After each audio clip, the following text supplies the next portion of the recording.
ने इनामांदेही कहताई। किसी पुराने जमाने की बात है। एक छोटे से गांव में एक मोची रहा करता था। उम्र ढल चुकी थी, मगर वह अब तक कुंवारा था। दिन निकलते ही वह अपनी छोटी सी दुकान पर बैठ जाता, लोगों के फटे पुराने जूतों की सिलाई करता और जो थोड़े बहुत पैसे मिलते उन्हीं से अपनी जिंदगी घसीटता। आमदनी इतनी कम थी कि कई बार पेट भर खाना भी नसीब नहीं होता। शादी का ख्याल तो उसके लिए किसी सपने से कम न था, जिसे देखने की भी हिम्मत नहीं करता था। एक दिन उसके दिल में अरसे बाद खिचड़ी खाने की चाह जागी। न जाने कितने दिनों से उसने ढंग का खाना नहीं खाया था। उसने बाजार से थोड़ा सा चावल और मूंग की दाल खरीदी और बड़े चाव से खिचड़ी पकाने लगा। जब खिचड़ी तैयार हुई तो उसकी खुशबू से पूरा कमरा भर गया। उसने उसे एक बड़े थाल में निकालकर ठंडा होने के लिए रख दिया। तभी उसके जहन में ख्याल आया, जब तक खिचड़ी ठंडी होती है क्यों न सिलाई किए हुए जूते लोगों को लौटा आऊं। यह सोचकर वह खिचड़ी को यूं ही छोड़कर बाहर निकल गया। उसी वक्त किस्मत ने एक अजीब मोड़ लिया। जंगल से भटकता हुआ एक भूखा गीदड़ उस तरफ आ निकला। मोची का घर खाली देखकर वह चुपके से अंदर घुस आया। सामने नजर पड़ी तो क्या देखता है, एक बड़े से थाल में ताजा ताजा खिचड़ी रखी है। भूख ने अक्खल पर पर्दा डाल दिया। उसने न कुछ सोचा न देर की और खिचड़ी पर टूट पड़ा। अभी वह पूरी खिचड़ी खत्म भी नहीं कर पाया था कि अचानक मोची वापस आ गया। मोची भी खिचड़ी खाने की जल्दी में था, इसीलिए जूते जल्दी जल्दी लौटाकर सीधे घर चला आया था। जैसे ही उसने घर में कदम रखा और गीदड़ को मजे से खिचड़ी खाते देखा तो उसका खून खौल उठा। बिना एक पल गंवाए उसने दरवाजे बंद कर दिए, गीदड़ को पकड़कर रस्सी से बांध दिया और एक मोटा सा डंडा उठा लिया। गुस्से में वह गीदड़ पर टूट पड़ा। थोड़ी देर मारता, फिर थक कर रुक जाता और कुछ देर बाद फिर डंडा उठाकर उसकी पिटाई शुरू कर देता। गीदड़ दर्द से कराहता रहा। उसके दिल में बस एक ही ख्याल घूम रहा था, अगर यह सिलसिला ऐसे ही चलता रहा तो मेरी जान नहीं बचेगी। वह भागना चाहता था मगर रस्सियों में जकड़ा हुआ था। मजबूरन मार खाकर चुप हो जाता। किसी तरह रात गुजर गई। सुबह होते ही मोची अपने काम पर चला गया। अब गीदड़ की आंखों में उम्मीद की एक हल्की सी चमक उभरी। उसने सोचा, यही मौका है, अगर अब कोई चाल न चली तो बचना नामुमकिन है। वह कुछ देर चुप बैठा सोचता रहा और फिर अचानक उसके दिमाग में एक तरकीब कौंध गई। उसने अपने आप को और कसकर रस्सी में उलझा लिया और जोर जोर से चीखने लगा, जैसे अपने साथियों को बुला रहा हो। जंगल पास ही था। उसकी आवाज सुनकर दूसरे गीदड़ों की आवाजें भी जंगल में गूंजने लगी। उन्हीं आवाजों में एक आवाज ऐसी भी थी जो उसके अपने दोस्त की थी और यहीं से कहानी एक नए मोड़ की ओर बढ़ने वाली थी। जैसे ही जंगल में गूंजती आवाजों से उसके दोस्त को यकीन हो गया कि वह गीदड़ इसी गांव में है, वह बेचैन हो उठा। वह आवाज का पीछा करता हुआ धीरे धीरे गांव की गलियों से गुजरा और तलाश करते करते आखिरकार मोची के घर के पास आ पहुंचा। उसने दीवार से कान लगाया। आवाज साफ उसी घर के अंदर से आ रही थी। उसने झांक कर देखा तो उसके होश उड़ गए। उसका दोस्त रस्सियों में जकड़ा हुआ था। वह फुर्ती से उसके करीब पहुंचा और फुसफुसाकर बोला, दोस्त, तुम यहां क्या कर रहे हो और इस हाल में कैसे पहुंच गए? मारपीट के कारण रस्सियों से बंधे गीदड़ का पूरा जिस्म सूज चुका था। सूजन इतनी ज्यादा थी कि वह अजीब तरह से मोटा ताजा दिखाई दे रहा था। जैसे ही उसने अपने दोस्त को सामने देखा, उसने दर्द छुपाने की कोशिश की और हल्की सी मुस्कान के साथ बोला, हम तो यहां ऐश कर रहे हैं दोस्त, और तुम हो कि जंगलों में भूखे प्यासे भटकते फिरते हो।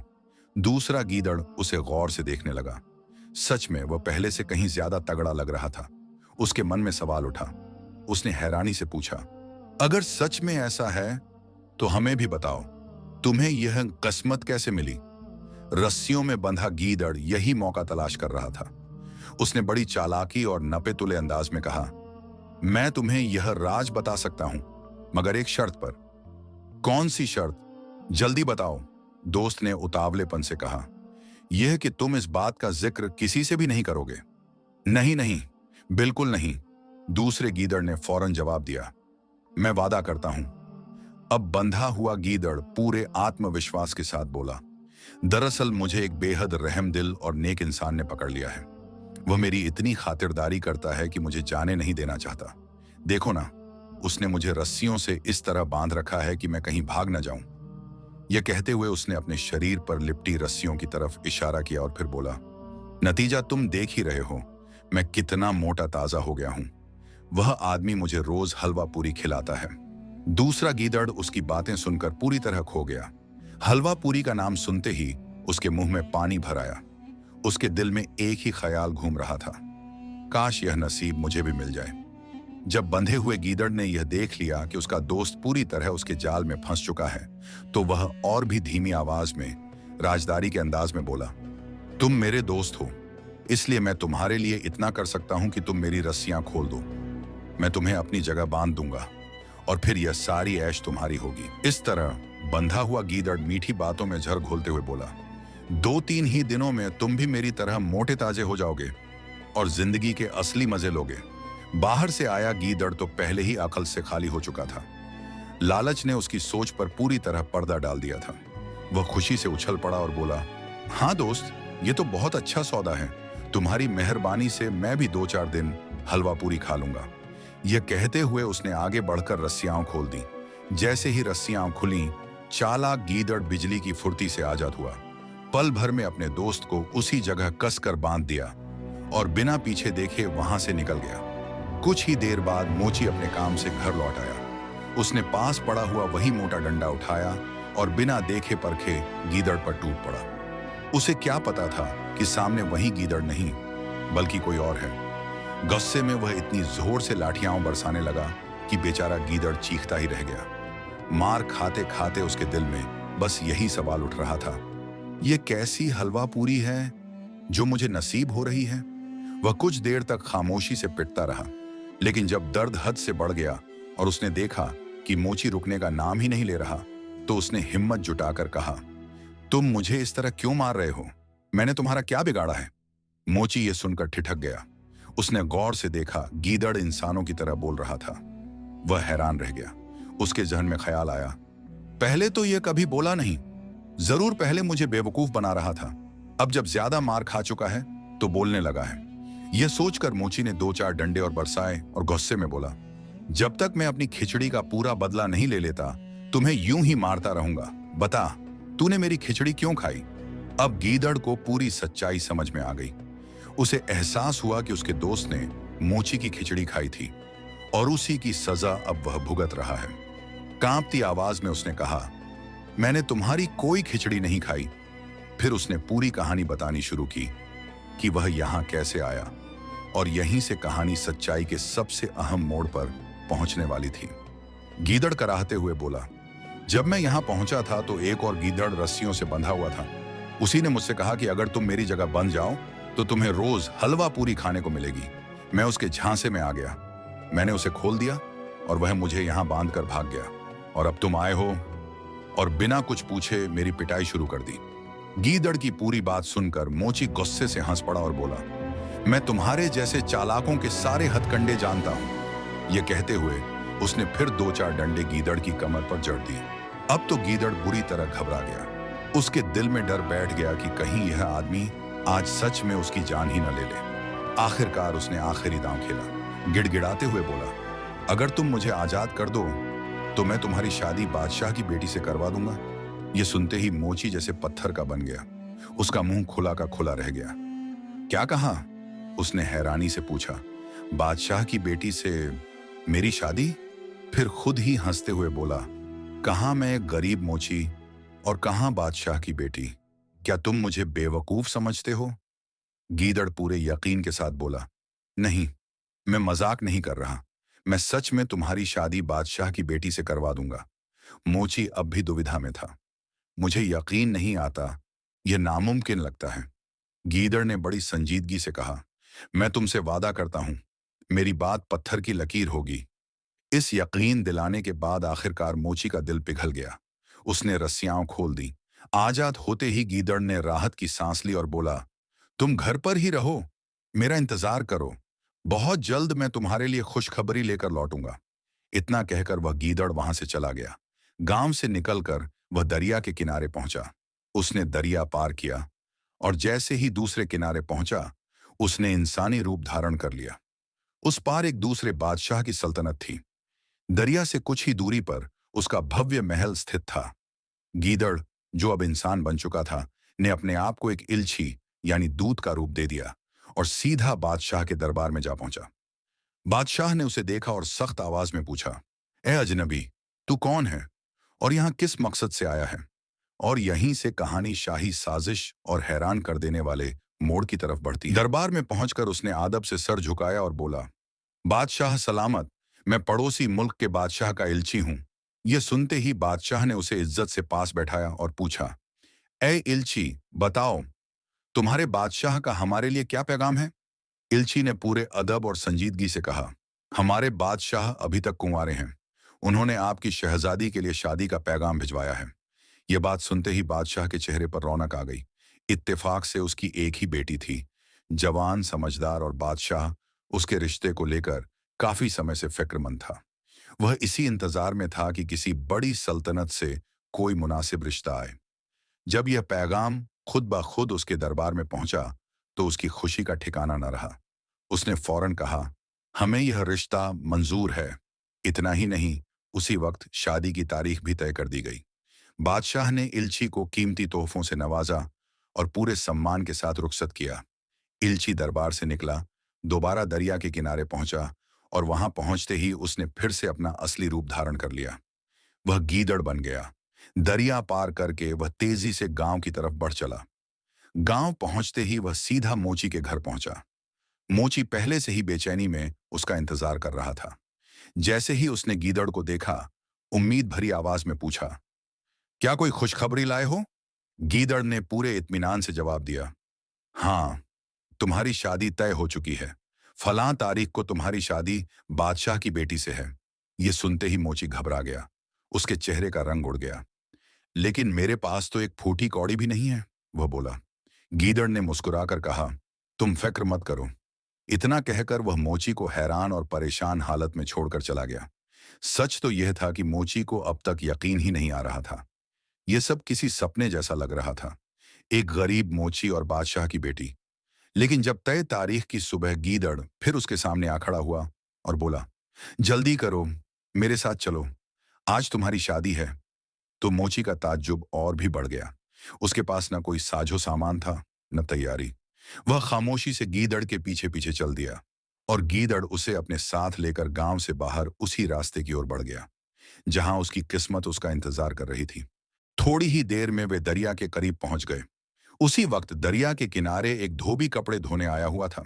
गीदड़ उसके पास गया, उसे एक सोने की मोहर दी और बोला, तुम्हारे पास जितने भी कपड़े हैं उन्हें दरिया के किनारे आस-पास के दरख्तों और झाड़ियों पर फैला दो।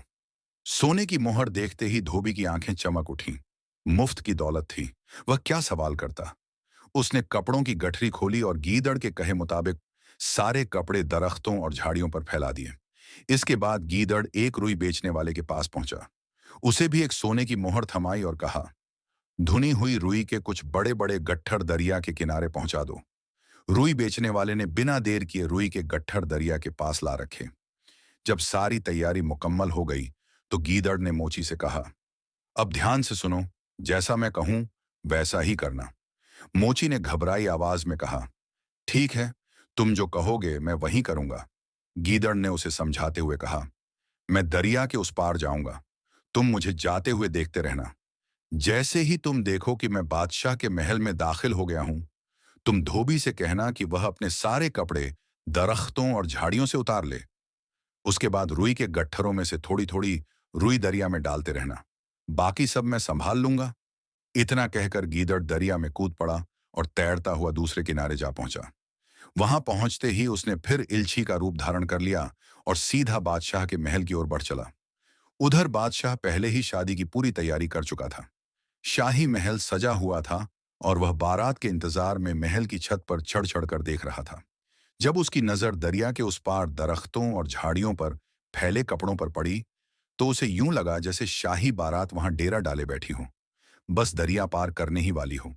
उसी वक्त इल्ची महल में दाखिल हुआ। इधर जैसे ही मोची ने देखा कि गीदड़ महल में घुस चुका है, उसने तुरंत धोबी से कहा कि वह सारे कपड़े समेट ले। फिर उसने रुई के गट्ठरों में से रुई उठाकर दरिया में डालनी शुरू कर दी। दरिया में तैरती रुई दूर से ऐसी लग रही थी जैसे बड़ी बड़ी कश्तियां कभी डूब रही हों, कभी उभर रही हों। उधर महल में इल्ची ने अचानक रोना पीटना शुरू कर दिया। उसका यह हाल देखकर बादशाह घबरा गया। क्या हुआ? बादशाह ने बेचैनी से पूछा। और शहजादी की बारात कहाँ है? इल्ची रोते हुए बोला। बादशाह सलामत, बहुत बड़ा हादसा हो गया। हमारा बादशाह बारात के साथ दरिया पार कर रहा था कि अचानक भयानक तूफान आ गया। तमाम साजो सामान, अमीर व वजीर, रिश्तेदार और फौज सब कश्तियों समेत डूब गए। ये सुनते ही बादशाह के पैरों तले जमीन खिसक गई। और दूल्हा? उसने घबराकर पूछा। क्या वह भी डूब गया? इल्ची ने भारी आवाज में कहा। नहीं बादशाह सलामत, किस्मत से सिर्फ मैं और हमारा बादशाह बच पाए। मगर हालत यह है कि हमारे बादशाह के कपड़े भी पूरी तरह फट चुके हैं। और यहीं पर बादशाह की बेचैनी अपने चरम पर पहुंच गई, क्योंकि अब अगला फैसला पूरी कहानी की किस्मत बदलने वाला था। इल्ची आगे बोला। बादशाह सलामत, एक गरीब आदमी से कपड़े लेकर हमारे बादशाह को पहनाए गए हैं, लेकिन इस वक्त वह कहाँ है? बादशाह घबराकर बोला। वह इस समय कहाँ है? इल्ची ने जवाब दिया। हुजूर, इस वक्त वह दरिया के उस पार बिल्कुल अकेले बैठे हैं, तन्हा और बेसहारा। यह सुनते ही बादशाह ने अपने वजीरों और सिपाहियों को हुक्म दिया। फौरन जाओ, पूरी शान और शौकत के साथ हमारे होने वाले दामाद को महल में लेकर आओ। हुक्म की देर थी। सिपाही तुरंत रवाना हो गए। उधर धोबी अपने कपड़े समेटकर जा चुका था। रुई के बड़े बड़े गड्ढे दरिया में डूब चुके थे और मोची हैरान परेशान दरिया के उस पार बैठा यह सब देख रहा था। उसे समझ ही नहीं आ रहा था कि उसके साथ क्या हो रहा है। थोड़ी ही देर में सिपाही उसे कश्ती में बैठाकर दरिया पार ले आए और बड़ी शानो शौकत के साथ बादशाह के महल में पहुंचा दिया। जब बादशाह ने अपने होने वाले दामाद को सही सलामत देखा तो उसकी खुशी का ठिकाना न रहा। उसी दिन शहजादी और मोची की शादी पूरे शाही ठाट बाट और धूमधाम से कर दी गई। शादी के बाद इल्ची ने आदब से अर्ज किया। आलम पनाह, अगर इजाजत हो तो एक बात कहूं? बादशाह ने कहा। बेशक कहो।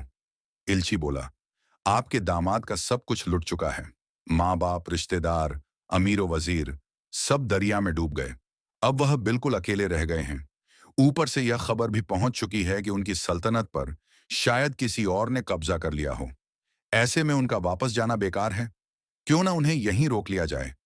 ये बात सुनकर बादशाह के चेहरे पर संतोष झलक उठा। सच तो यह था कि वह खुद भी यही चाहता था। उसकी एक ही बेटी थी और वह नहीं चाहता था कि वह उससे दूर जाए। साथ ही उसे सल्तनत संभालने के लिए एक भरोसेमंद सहारा भी मिल जाता।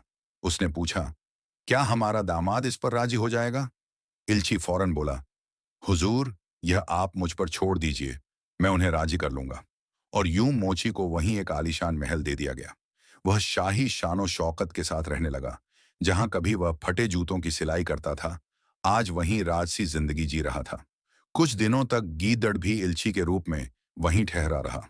फिर एक दिन उसने मोची से कहा, देखो, मैंने तुमसे जो वादा किया था उसे पूरा कर दिया। अब मुझे इजाजत दो ताकि मैं अपने साथियों के पास लौट जाऊं। मोची ने उसे बहुत रोकना चाहा, मगर वह न माना। गीदड़ रुखसत हुआ और एक बार फिर अपने असली रूप में लौटकर जंगल में अपने दोस्तों से जा मिला। दोस्तों, ये कहानी हमें सिखाती है कि अक्ल, चालाकी और सही मौके का इस्तेमाल इंसान की किस्मत बदल सकता है, लेकिन लालच अक्सर इंसान को अंधा कर देता है। उम्मीद है ये कहानी आपको पसंद आई होगी। अगर वीडियो अच्छी लगी हो तो कमेंट में अपनी राय जरूर बताइएगा। चैनल को सब्सक्राइब कीजिएगा और वीडियो